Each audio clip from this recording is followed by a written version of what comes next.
T'as pas la machette. C'est tout good. Normalement, on est dans le cadre. Normalement. Vous ne rêvez pas.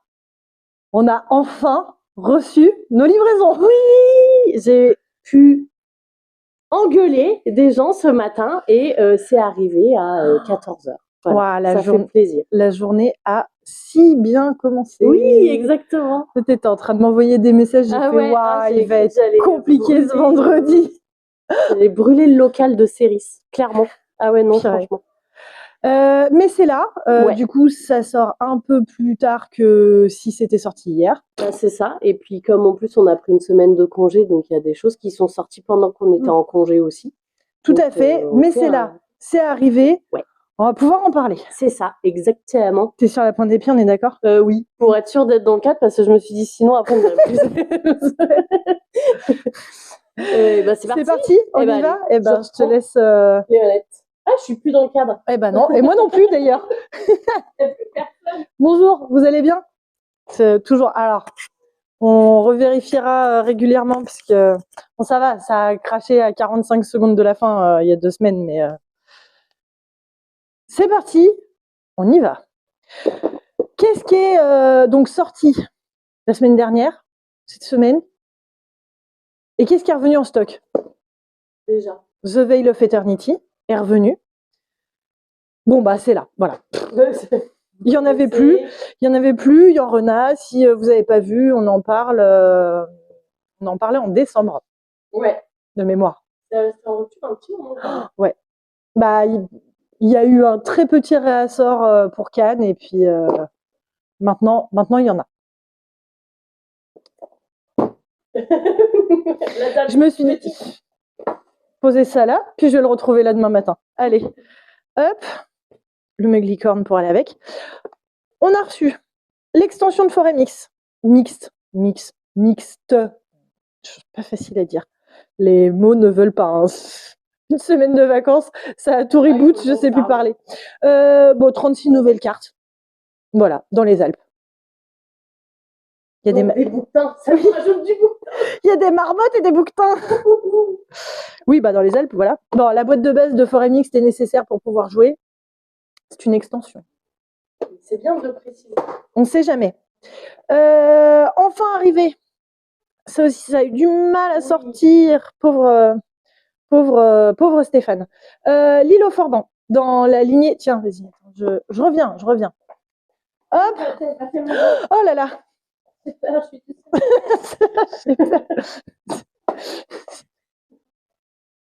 Dans la lignée des Crime Zoom, donc Pixel Aventure par Stéphane Anctil, un hommage à son amour pour les point and click de l'époque. L'île au Forban, vous allez être donc plus ou moins sur un principe de Crime Zoom qui est une enquête dans une petite boîte. Pas de mise au point à faire là-dessus. Sauf que là, vous allez pouvoir récupérer de l'équipement et vous aurez surtout un principe de temps qui va peut-être vous empêcher d'arriver jusqu'à la fin. Vous allez explorer une île inconnue, vous allez fouiller, vous allez trouver des... Là, c'est mieux là? C'est bon. Ok. Vous allez trouver des objets que vous allez peut-être pouvoir utiliser ou qui ne vont vous servir à rien. À chaque fois, quand vous voulez utiliser un objet, vous le collez à la carte, en gros à l'autre objet sur lequel vous voulez l'utiliser. Si ça correspond, vous pouvez. Si ça correspond pas, vous pouvez pas. Ah, hey. Voilà, vous avez 3 objectifs à atteindre et donc un nombre d'actions qui seront limitées, comme je disais, par le temps. Le principe, c'est que notre oncle, je sais plus comment il s'appelle, José, je crois, un truc dans le genre. José. Il semble. Un oncle baroudeur vous invite à venir chercher son héritage, c'est totalement ça. Je ne sais pas s'il s'appelle José ou... Vous l'appelez comme vous voulez. Comme ça vous fait plaisir. Il vous a envoyé ça, vous débarquez sur l'île au Forban et vous allez essayer de retrouver l'héritage.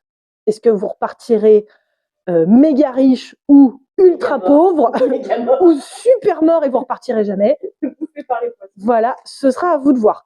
C'est à partir de 10 ans pour 1 à 4 joueurs. En vrai, je pense que c'est plus fun tout seul ou à 2. Ouais, à 2, je pense que ça peut être marrant. C'est plus fun tout seul comparé à d'autres trucs, contrairement à d'autres trucs. C'est environ 90 minutes de jeu. Encore une fois, si vous avez épuisé toutes vos actions, que vous n'êtes pas arrivé à la fin, que vous n'avez pas réussi, c'est rejouable. C'est là, c'est le plus abouti, je pense, pour l'instant, de cette gamme-là. Et bah, il est quand même assez différent des ouais, je l'attendais très fort. Les enquêtes sont chouettes, mais c'est vrai que celui-ci, quand il nous l'avait présenté à Vichy, il nous a dédicacé une boîte et tout, parce qu'il est trop sympa.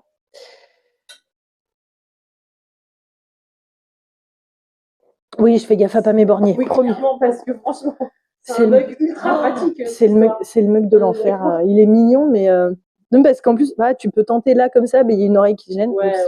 C'est nul. On a reçu Onyx, le jeu de stratagème tactique et taquin. Un jeu dans lequel vous allez devoir faire des collections de gemmes. Vous allez avoir 5 piles de cartes à votre tour. Vous annoncez un type de gemme, donc il y en a 4. Voilà, je peux montrer là aussi.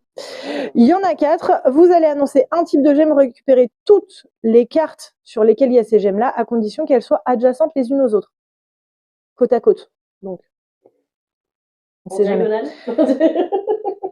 Non, c'est pas orthogonalement adjacent, du coup ça fonctionne pas.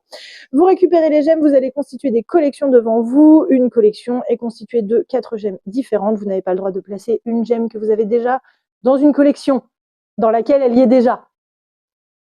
Vous mettez pas les croix rouges avec les croix rouges. Ça marche pas. Ça marche pas. Voilà. Démonstration par l'exemple. Sauf que quand vous récupérez les gemmes, vous allez également appliquer le pouvoir de la gemme que vous avez récupérée. Donc, les losanges jaunes, j'allais dire orange, pas du tout. Vous allez pouvoir voler la carte d'une collection de quelqu'un. Les violets, vous allez pouvoir piocher la première carte d'une des pioches et venir la rajouter dans une de vos collections. Les bleus, vous allez pouvoir stocker, c'est-à-dire que vous prenez une carte d'une des pioches et vous la mettez directement de côté, ce sera un point à la fin de la partie. Et les rouges, vous allez détruire une carte chez quelqu'un. À la fin de votre tour, si vous avez une ou plusieurs collections qui sont complètes, vous stockez les cartes et ce seront vos points à la fin. 15 minutes de partie, 2 à 6 joueurs à partir de 7 ans. C'est un jeu de Florian Siriex et Benoît Turpin, illustré par Henri Kermarek. Je te le refais parce que je te l'ai fait tout à l'heure et je suis sûre que tu peux t'en souvenir. Florian Siriex et Benoît Turpin, c'est le duo notamment derrière La planche des pirates. On l'applaudit, messieurs, dames. Bravo. J'ai l'impression d'être un bonimenteur là, tu sais, avec les cartes. Attention, il est où le dé, il est sous quel gobelet, les jeux sont faits, rien ne va plus. Voilà. Pour toi, public. On a reçu Link. Désolée, je me suis emportée, mais j'ai hâte de le tester. Surtout que tu gardes tellement un bon souvenir de Fake Artist Goes to New York. J'ai pas compris pourquoi il y avait 2 règles en français dedans, mais c'est peut-être s'il y a 2 joueurs qui veulent la lire. Si jamais tu la fais. Potentiellement. Link, c'est un jeu de Stéphane Escapa, illustré par Eric Nielsen, Andrea Meyer et Christophe Hernier. Démo bidon pour démasquer les espions. C'était beaucoup trop enthousiaste pour ce que je viens de dire et de faire. On va chacun prendre un livret. Là, il y a un Pedro. Ah, mais c'était José que j'ai dit tout à l'heure. Pedro. Rien à voir. Je sais pas pourquoi j'ai pensé à Pedro. C'est bon, Pedro, moi maintenant je vois le raton laveur là qui fait comme ça. Pedro. Par exemple, non pas lui, je vais prendre Pedro, tiens. Hop, il y a un joueur qui va prendre le truc que j'ai monté à l'envers, donc. Il fallait pas le dire. La technologie américaine. Je tourne, tu me dis stop. Stop. Ça fait entre deux. Stop. Ok. 65, je prends mon livret, je regarde si dedans, donc je vais prendre par rapport au nombre de joueurs, parce que sinon ça marche pas. C'est mieux. Admettons qu'on soit 5 joueurs, je regarde si j'ai le chiffre et un mot, ça veut dire que je suis un espion. Il va falloir, mon but ça va être de trouver le deuxième espion qui sera autour de la table. Les autres joueurs, ceux qui n'auront donc pas le chiffre dans leur livret et donc pas le mot de passe à se faire deviner, seront des innocents qui vont essayer de brouiller les pistes pour démasquer les espions. Comment qu'on se démasque? Comment on joue, Pedro? Alors, pardon, excusez-moi. Oui, enfin, Il manque la moustache, non? Moustache et un sombrero. Et manger des tacos. Oh là là. Ah, le cliché. On est à 400% dans le cliché, je m'en sors pas du tout honorablement. Du coup, si je suis un espion ou pas, je vais devoir... Peu importe. Peu importe. Vous êtes quand même obligé d'écrire un mot. Non, moi, j'ai pas envie. Par exemple, prendre un truc au pif, tiens... hop, je vais écrire ça. Hop, puis je repose mon livret. Je passe le feutre au joueur d'après qui va lui-même écrire un mot, écrire un mot, écrire un mot, écrire un mot. On fait ça 2 fois.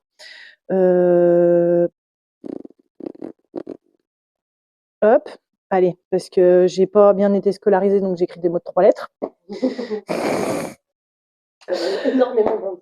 Mon but étant, si je suis un espion, d'essayer de mettre des mots en rapport avec le mot de passe que je dois faire deviner pour que l'autre espion me devine, me trouve également.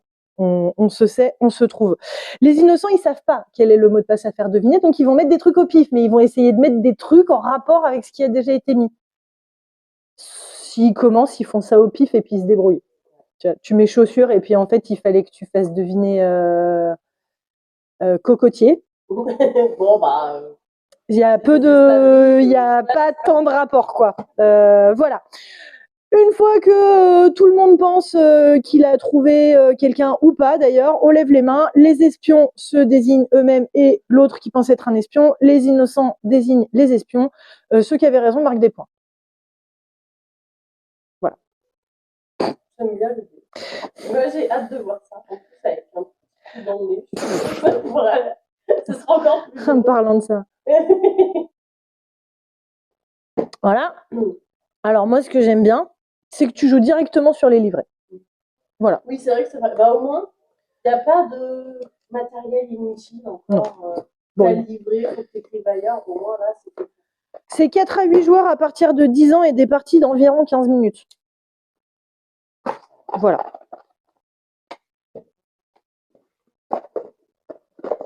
C'est 17 €. Voilà. Vous saurez tout. Vous saurez tout. Je l'ai noté, mais ma liste est là-bas. Ça, c'est 15. Je crois que c'est 16. Bingo! Oui. 17 €, 16 €, 15 €. Eh, les Dalton. C'est beau. Les Dalton ludiques. Allez, hop, ça c'est... Oh là là, je suis en roue libre. C'est pas mieux qu'avant les vacances. Non, ah bah non. Bah non, là en plus on est en pleine forme, donc ce sera même pire qu'avant les vacances. Non, en pleine forme, on a déjà dû râler sur une livraison qui aurait dû arriver 3 fois cette semaine pour finalement n'arriver qu'aujourd'hui et encore en faisant un peu le forcing. Ça c'est 10 et ça c'est 30. Voilà. C'est du tout pile ce soir. C'est du tout pile, pour l'instant. C'est 17? Non, c'est 17,60, Link. Ah, oui, c'est pas du tout pile, c'est 17,60. Vous avez failli avant. Mais que failli. Oh là là, quelle déception, quelle déception. Jekyll versus Hyde, non, pas du tout.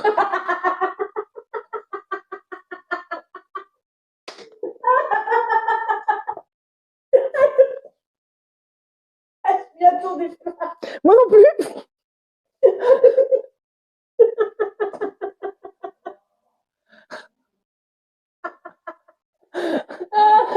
Ah, ça va bien se passer.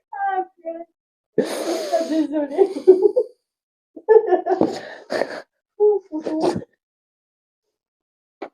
Je vais y arriver. C'est pas si fort que ça au final. Je suis debout depuis beaucoup trop tôt. Jekyll et Hyde versus Scotland Yard. On va y arriver. C'était plus un mauvais lise à ce niveau-là. Jekyll versus Hyde. Brigitte Lahaie, tout ça. Tout le monde ne comprendra pas cette vanne. Qui c'est ça? Ça, c'est la réédition de Jekyll versus Hyde, un jeu de pli à 2 joueurs qui était compétitif. C'est littéralement sur celui-là qu'on m'a demandé à quel moment il fallait plier les cartes dans un jeu de pli. Sur Jekyll versus Hyde, je m'en souviens beaucoup trop bien. Celui-ci, c'est donc la réédition. Il est coopératif. Jekyll et Hyde vont œuvrer ensemble pour maintenir l'équilibre entre les deux personnalités en essayant de ne pas se faire gauler par Scotland Yard. On va toujours fonctionner sur un principe de jeu de pli dans lequel on ne plie pas les cartes.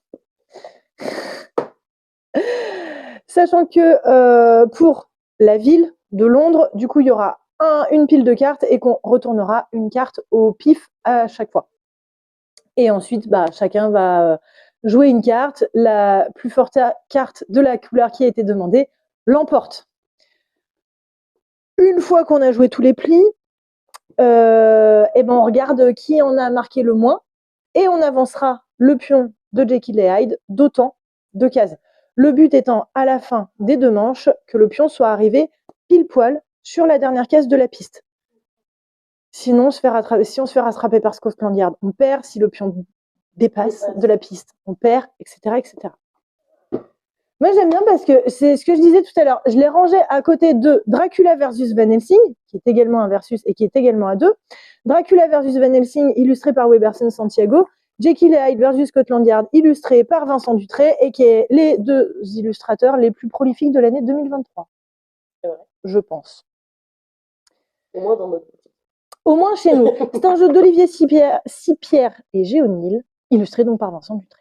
Ça se joue uniquement à 2, ce sont des parties d'environ 20 minutes et c'est à partir de 10 ans. Moi qui avais beaucoup aimé Jekyll versus Hyde, j'ai très hâte de tester celui-ci. Hop. Je vais refaire le facing parce que c'est un coup, on va revenir demain, on va pas comprendre pourquoi les boîtes sont en vrac et en fait c'est juste que je serais passée par là. Ta-ta-da. Donc ça c'est là, c'est arrivé. Jekyll et Hyde versus Scotland Yard, c'est 17 €. Tout à fait. Tout pile. Tout pile. Boire en marchant, c'est une idée foireuse. C'est une idée foireuse. Bonjour. On a reçu Temple Code, un jeu de Johan Levé illustré par Jib pour 1 à 4 joueurs à partir de 8 ans et des parties d'environ 30 minutes. C'est un mastermind dans vachement mieux. Voilà. Déjà. Ça peut se jouer jusqu'à 4. Aussi. Déjà. Ou tout seul, il y a un mode solo. Disais-je donc. Votre but va être de retrouver la combinaison de petites statuettes, beaucoup trop de T dans cette phrase, qui est devant vous. Donc retrouvez quelles statuettes et dans quel ordre elles sont placées sur votre carte. C'est mieux. Pour ça, vous avez une petite feuille comme ceci sur laquelle vous allez pouvoir faire vos annotations au fur et à mesure. À votre tour, vous allez choisir une carte chez un joueur. Par exemple, je vais prendre celle-là. Lui, il aura le droit de se donner à lui-même des infos grâce à cette carte-là. La carte, je vais la mettre comme ceci. Et regardez ce qu'il y a sous la flèche bleue. Là, il y a un petit triangle rouge. Ça veut dire que sur ma carte, il y a... Ah. Pardon, les gens puissent comprendre. C'est bon ? Ouais. Ça veut dire que sur ma carte, il y a une de ces 3 statuettes, mais qu'elle n'est pas à la bonne place. Ok. Ok ? Je la mets de côté, parce que j'aurai le droit de la consulter plus tard. Lui, il va faire pareil de son côté. Là, normalement, il y a un rond bleu. Oui, il y a un rond bleu. Tout à fait. Le rond bleu signifie qu'il y a donc une de ces 3 statuettes et qu'elle est à la bonne place. Tadam. Donc, ça va lui donner des infos. Hop, hop. On va faire ça un tour de table. Si, à un moment donné, vous pensez que vous avez votre bonne combinaison, vous l'énoncez. Si vous aviez raison, vous remportez un demi-médaillon. Le premier qui a reconstitué un médaillon gagne la partie. Hop, vous défaussez cette carte-là et vous en prenez une nouvelle. C'est tout. C'est pas plus compliqué que ça. Petit jeu de déduction et de placement. Si à la fin du tour de table, personne n'a trouvé sa combinaison, eh ben on redistribue des cartes et on recommence. Bah, oui. Jusqu'à ce qu'il y en ait un qui ait trouvé. Voilà. C'est tout. Moi aussi. Oui, c'est... Le bémol, c'est que ça aurait pu être des petites ardoises effaçables. On aime ce qui s'efface. Ouais. J'effacerais bien des gens de temps en temps, mais pas trouvé de gomme assez puissante pour ça. Ouais, c'est complètement bizarre. Même ce qui s'efface. D'accord. On fait comme ça. J'ai. Ok. Je sais pas quoi faire avec ça. Hein. Je l'ai dit, mais j'aurais mieux fait de ne pas le dire. Je l'ai dit, mais j'aurais mieux fait de le manger, celui-là. Tu l'as vu, tu peux plus le dévoir. Voilà, Temple Code. Et bah d'accord, ok. C'est trop mignon, regarde, il y a un petit axolotl, il a l'air heureux et con en même temps. C'est vrai. J'adore. Il sourit de toutes ses dents. Ouais, il y a un espèce d'éléphant Cthulhu aussi. Ah. Il y a un petit narval. Il y a des... Je sais pas... Un pingouin. Bah, un pingouin à crête, ouais, un pingouin avec une plume sur la tête. Voilà, Temple Code, c'est là. Et je pense que ça va être très fun. Ouais, ça va être très sympa. Ça va être très fun. Ah, un autre qu'on l'attendait. On l'attendait fort, celui-là. Je suis complètement passée devant. Ah tiens, attends, j'ai vu tout à l'heure que... Je l'ai remis droit. Ah ouais, c'est ça. Hein. Oui, la dernière botte était à l'envers. Pourquoi? On ne sait pas. Rivage. Messieurs, dames. Qui c'est Rivage? Oh, c'est un jeu à cocher. Oui, c'est un jeu à cocher d'exploration. Comment on joue? Bah, vous allez devoir explorer, mais c'est un jeu d'exploration. Vous avez une île à explorer avec des objectifs en dessous qui vous rapportent des points. Ok? Début de la partie, vous cochez un de vos 2 bateaux. Donc arbitrairement, j'ai coché celui-là et sur la tienne, j'ai coché l'autre. Celui-là. Mais on n'a pas la même. Regarde. On n'a pas la même carte. Non, elles sont toutes différentes. Et t'as pas non plus les mêmes objectifs que moi. On va tous jouer en même temps. Vous allez avoir 2 cartes exploration comme ceci.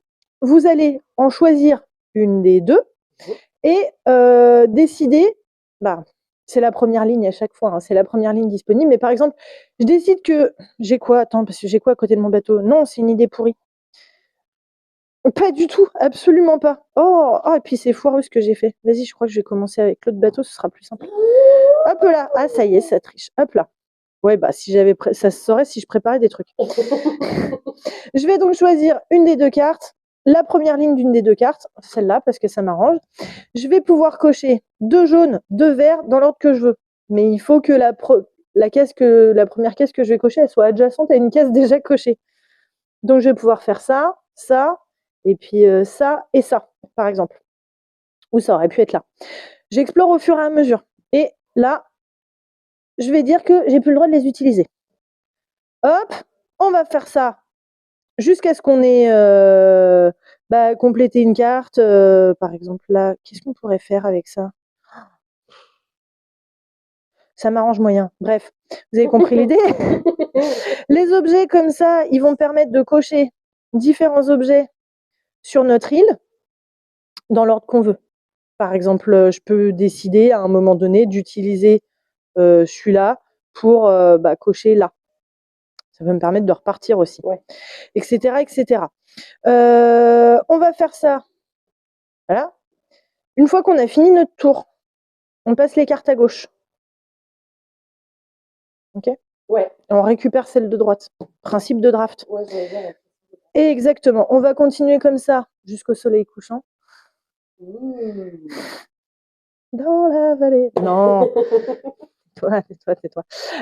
Jusqu'à ce qu'on ait pioché des cartes de fin de partie et à ce moment-là, on pourra compter les points. Les espèces de cités là, à partir du moment où elles sont complètement entourées, elles rapportent des points. Les objectifs, si on les a validés, donc là, il faudrait que j'ai coché de la flotte pour pouvoir prendre des parchemins comme ça qui rapportent des points. Là, si j'ai coché ces 3 objets-là, dans l'ordre, donc celui-là, puis celui-là, puis celui-là, donc dans ce sens-là, hein, j'aurai ces récompenses-là et idem pour ça. C'est ce qui rapportera des points à la fin. D'accord, ok. Voilà. Petit jeu de... Si, ce qui est trop bien... Après, je donnerai le nom de l'auteur, de l'illustrateur et à combien ça se joue. Ce qui est trop bien... Elles sont... Non. Petite chiffonnette. Exactement. C'est ça que tu cherches. Ouais. À trouver. Je trouve ça trop bien. Voilà, votre but va être de récupérer des parchemins pour que ça vous rapporte des points. Vous avez également un arbre ici de connaissances. Un arbre de connaissances, quand vous cochez les statuts, là, comme ça, que ce soit sur votre plateau ou que ce soit sur une carte, parce que du coup, vu que les objets peuvent vous permettre de cocher ça, vous allez venir rajouter des croix sur votre arbre de connaissances.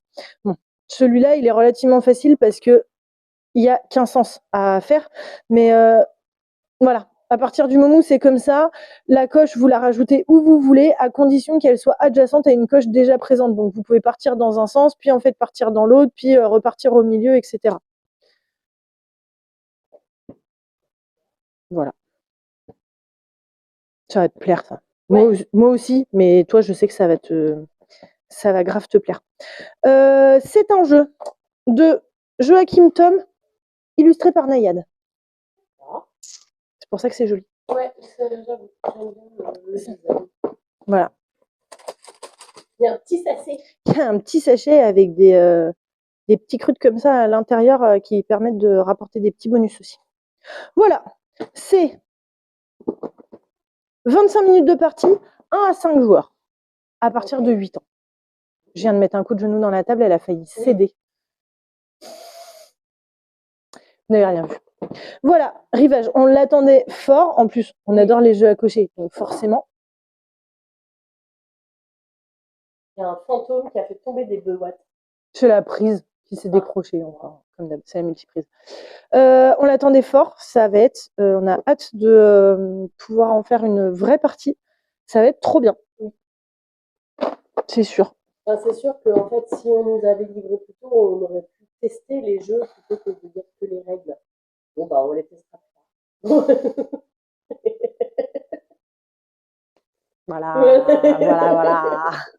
Voilà. C'est pas faute d'avoir fait en sorte que ça arrive à temps. Ah bah oui, non. C'est pas faute, tu vois, d'avoir préparé, d'avoir fait en sorte justement que ça puisse être livré en temps et en heure, qu'on ait tout. Ah oui, c'est vrai. J'étais en train de me dire, pourquoi les chaises sont là? On finit par, j'allais dire le gros morceau de la semaine. Oui et non. La grosse boîte. Ouais, la grosse boîte. Il est magnifique. Je suis un peu amoureuse. Ah ouais, non mais carrément. Je suis un peu amoureuse. Trekking Through History. Un jeu de... Alors, c'est là, pas nous le dire. C'est là où ça devient drôle. Ah. Auteur, Charlie Bink. Illustrateur, Eric Ibeler. Oh, pardon, j'ai mis mon doigt dedans. Je suis navrée. Tu me dis quand t'as fini et que t'es prête. Bon, hein. On en est où là? Thé vert. Parfait. Pardon, vous avez vu, je sais pas ce que vous avez vu, mais... Tu sais qu'un jour, on va avoir un commentaire sous une de nos vidéos. Il y a quelqu'un qui aura vomi. On ne saura pas pourquoi. C'est un jeu pour 1 à 4 joueurs à partir de 10 ans et des parties de 30 à 60 minutes. Ouais, il y a un mode solo à l'intérieur. C'est cool. C'est magnifique. C'est un jeu sur l'histoire. Oui. Vous allez voyager dans le temps pour assister à des événements historiques. Attends. Parler, ça doit. Exactement. Ça va se jouer en 3 jours, qui correspondront donc à 3 manches de jeu. À votre tour, on est sur un peu le même principe que Tokaido. C'est toujours le dernier sur l'horloge historique qui rejoue. Ou le premier de la pile. Là, c'est moi, parce que c'est comme ça, c'est moi qui fais la démo. Tout à fait. Je vais choisir d'assister à un événement historique ici. Par exemple, tiens, qu'est-ce qu'on a? Tirer au trébuchet à l'époque médiévale, sculpter des motifs complexes à Angkor Wat, donner une représentation de kabuki, assister à la cérémonie du thé du grand Kitano ou naviguer à travers le monde avec Magellan. Qu'est-ce qui me ferait bien plaisir? Tiens, moi je vais décider que je vais sculpter des motifs complexes à Angkor Wat. Je prends cette carte, je la pose devant moi et je vais devoir dépenser en temps le nombre qui est ici, le chiffre qui est ici. Donc, 3 heures. Je la pose devant moi et ça commence mon voyage historique. Fin de mon tour. Et je récupère également les... Attends, elle était là. Je vais récupérer la récompense qui est là, donc un jeton bleu. Je vais récupérer la récompense qui était sur le tapis, donc un autre jeton. Jeton que je vais venir placer sur mon plateau de voyage. Quand je complète une colonne, j'ai droit à un bonus. Quand je complète certaines lignes, j'ai également droit à un bonus. Ok. Je vais pouvoir éventuellement décider de dépenser un cristal temporel, ou plusieurs si j'en ai plusieurs, pour que, en gros, je passe moins de temps à assister à cet événement historique. Par exemple, si je dépense là mon cristal, je ne vais passer que 2 heures au lieu de 3 sur cet événement. Je le pose devant moi. C'est donc à toi de jouer puisque je suis devant. Donc toi, hop, là, on recomplète. Tu fais ton... Oh, c'est pas mal ça. Aider à graver la pierre de Rosette. On va dire que tu fais ça. Ouais. 1, 2, 3, 4. Déjà parce que ça te rapporte ça. Et tu comprendras quand tu seras grand. Ça marche. Voilà. Non, le truc c'est que là, ça revient à mon tour de jouer, puisque du coup, je suis derrière sur la piste. Et que si je choisis un événement qui a lieu après celui auquel j'ai déjà assisté, par exemple tirer au trébuchet à l'époque médiévale, ça continue mon voyage. Ok ? Par contre, si je décide de prendre un événement qui s'est passé avant, ce voyage-là sera terminé. Je le mets de côté. D'accord. Je peux également, par contre, décider, si y a trop rien qui me botte, de rendre visite à mes ancêtres.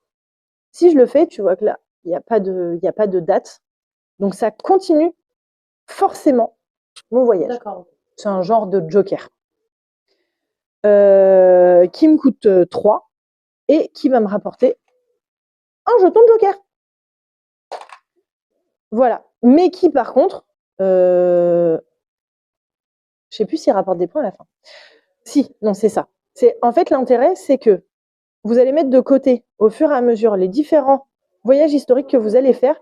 Et à la fin, ça vous rapportera un certain nombre de points en fonction du nombre de cartes qu'il y aura dans ce voyage. Par exemple, si vous n'avez qu'une carte, bah, c'est -3. Par contre, si vous avez réussi à faire un voyage d'au moins 8 cartes, ce sera 18 points. Si c'est 10, ce sera 30. Et pour chaque carte supplémentaire, ce sera 3 points par carte. Donc, votre but va bien évidemment être d'essayer d'avoir le plus de cartes possible dans votre voyage. Dès que on a fait un tour d'horloge, on enlève toutes les cartes de l'âge 1 et on passe au 2. Voilà. Ah ouais. Vraiment hâte de le tester. Tu sais aussi ce qui est trop cool? Non. Mais je vais pas tarder à savoir. Et je pense que vous aussi. Derrière chaque carte, on apprend des choses. Exactement. Il y a un petit texte explicatif. Ça, c'est cool. Voilà. Si on rajoute à ça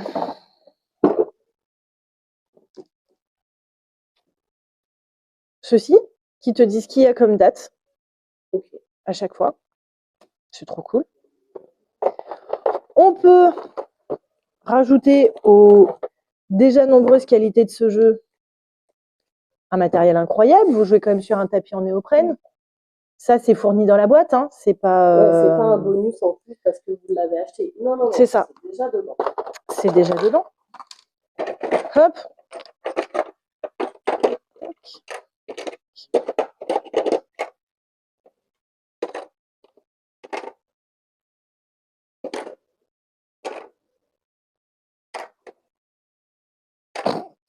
La visée était approximative, c'était très drôle.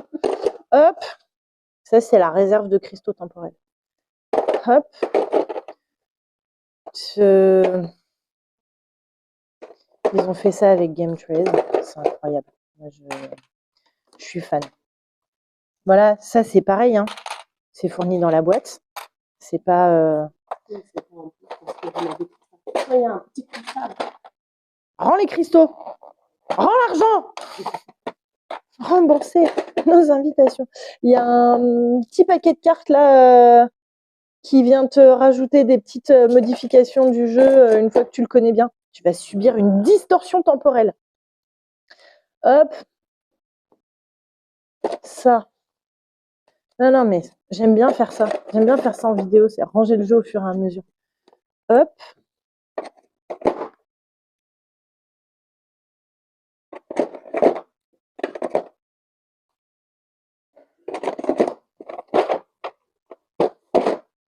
Ça me rappelle un peu Mlem en termes de...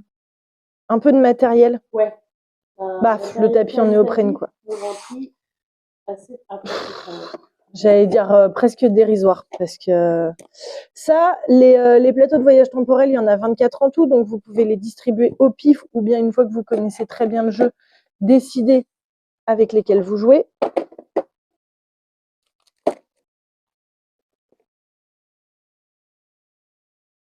C'est hyper satisfaisant. Et tout ceci, messieurs, dames, la règle du mode solo, pour la modique somme de 40 €.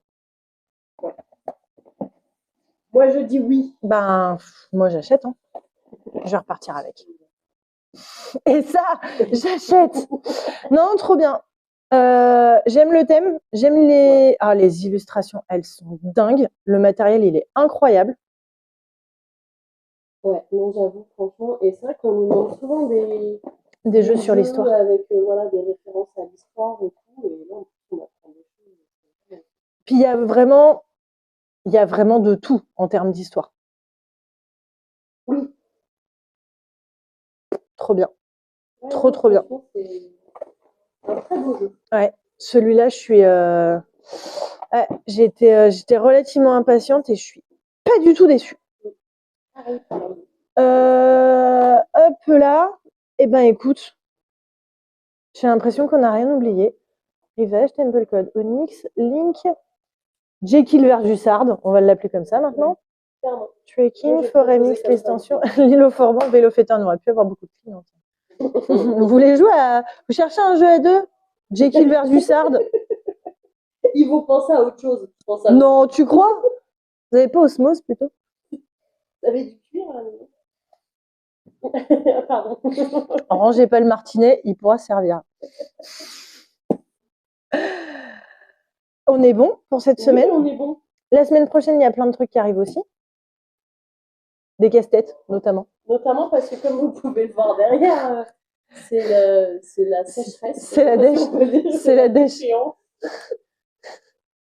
y a clairement plus de trucs dans le désert de Gobi que dans ce présentoir à casse-tête. Ah bah là, on s'est fait dévaliser.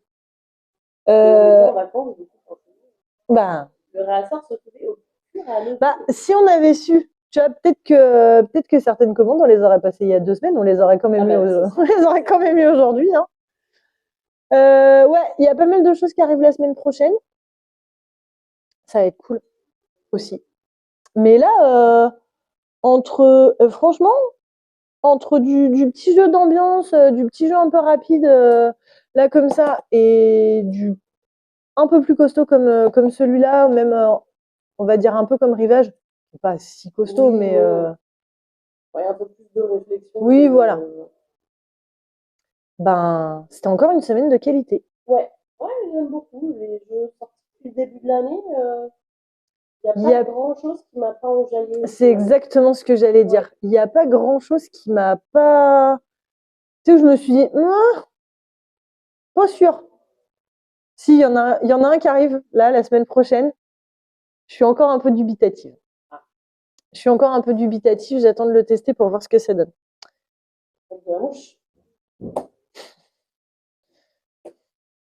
Ouais. Il y a quelqu'un qui téléphone, mais pile dans la porte. Mais pourquoi? Là, vous la voyez pas, mais elle est quasi à l'horizontale. Elle est en train de se tenir au poteau qui est à côté. T'es sûr qu'on arrête la vidéo? Parce que franchement, c'est hyper drôle là comme ça. Ah, c'est hyper pas confortable. Non, sans blague. Sans blague. Ok, parti. C'est bon? Ouais, c'est bon. Non, bref. Tout ça pour qu'on vous dise à la semaine prochaine. Ouais. Salut. Allez, salut.